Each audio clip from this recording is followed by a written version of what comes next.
You know, basketball is like a religion. It is a form of religion in Kentucky.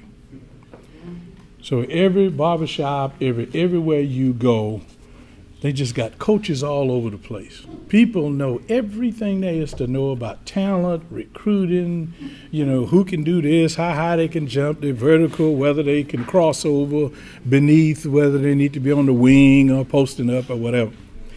And somewhere in this, women's basketball came up.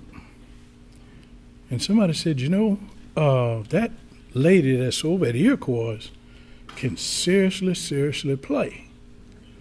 And before they got through saying that, they said, yeah, but you ought to talk to her coach. You just ought to see him. So for a long time, I didn't even think about anything else about Marshall Abstein except, boy, he's one heck of a coach.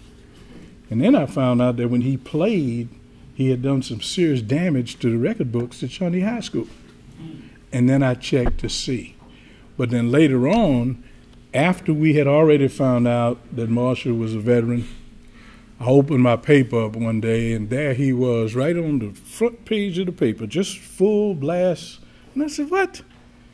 I said, he's a historian, and he's researching, and he's writing, and he's got J-Town hooked up with some other town and whatever else.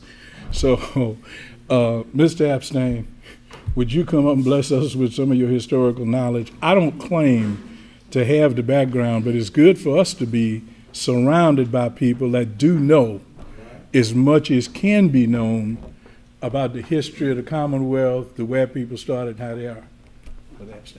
Before I do that, I would like to bow to the red-tailed angels. I'm familiar with that, right?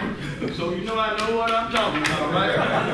Okay, that takes care of the men. For all you ladies doing this, I have to give them a history, and I'm a teacher. What do you think? I'm going to bring this down.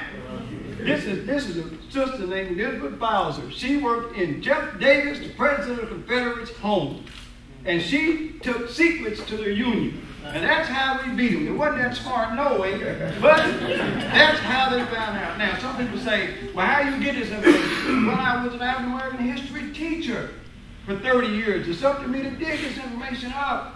By the way, before I go any further, make sure you go out to Simpsonville on 60, where they found several Union African-American soldiers. The article is in the paper today. They're having a ceremony out there today at 2:30. I was going to it because I wanted to go to it, but I had to come here.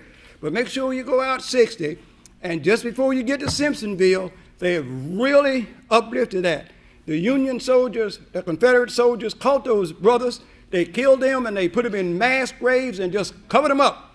And there are some people who are involved in the Historical Society who found this out, and they made a really memorial item out of that. So make sure you get a chance to see that. So that takes care of my brothers, okay? And my beautiful sister over here, who I said looked just like the sister, and I went outside and got it. I've got to take care of the women because I coached women all my life, and all I ever had to deal with was sexist men. And since I knew all the secrets, you couldn't get over on me. We got that in now. It is an honor to present you with the NAVVETS Image Award for your endeavors in journalism. Thank you so much for your service. Thank you.